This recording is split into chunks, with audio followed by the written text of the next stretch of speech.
Jaj, tak idem sa teda do toho pustiť. No. Jaj, ty si mi spravila ešte aj vajíčko na to. No samozrejme. Jaj, tak počkať. Jaj, Danenku. Jak sa mi ruka trasie.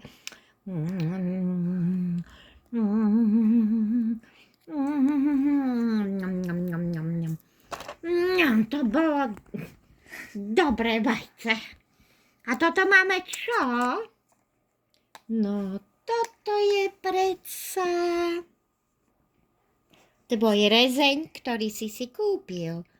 Tak to vyzerá ten môj rezeň. No nie je to rezeň, je to proste na prírodno, na šťave. No dobre, a čo k tomu? No čo k tomu? No nejaké hranolky, ryža, zemiaky. No,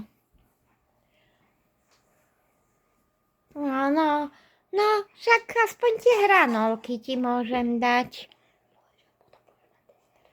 A počúvaj ma, potom mi urobíš aj dezert nejaký? Budem mať nejaký dezertík fajnový. Ale určite ti spravím aj nejaký dezertík, neboj sa.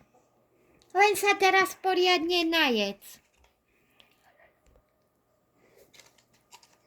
No dobre.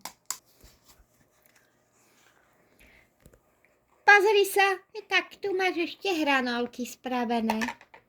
Ó, ďakujem ti, hranolky, to mám rád.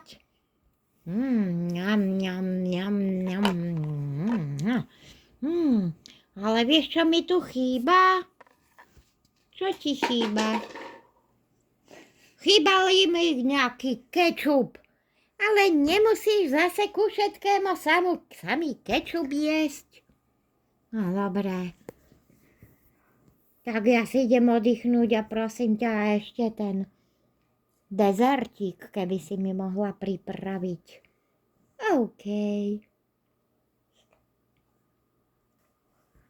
Jaj, pozrite sa, ľudkovia, jaký fajnový dezertík som ja tu dostal. Ajajaj.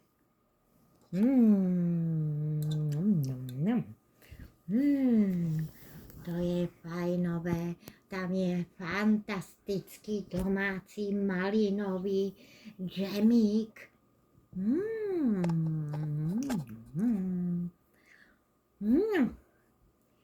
Tak už som sa napraskal. Už je to s mojím brúškom akurát tak. OK.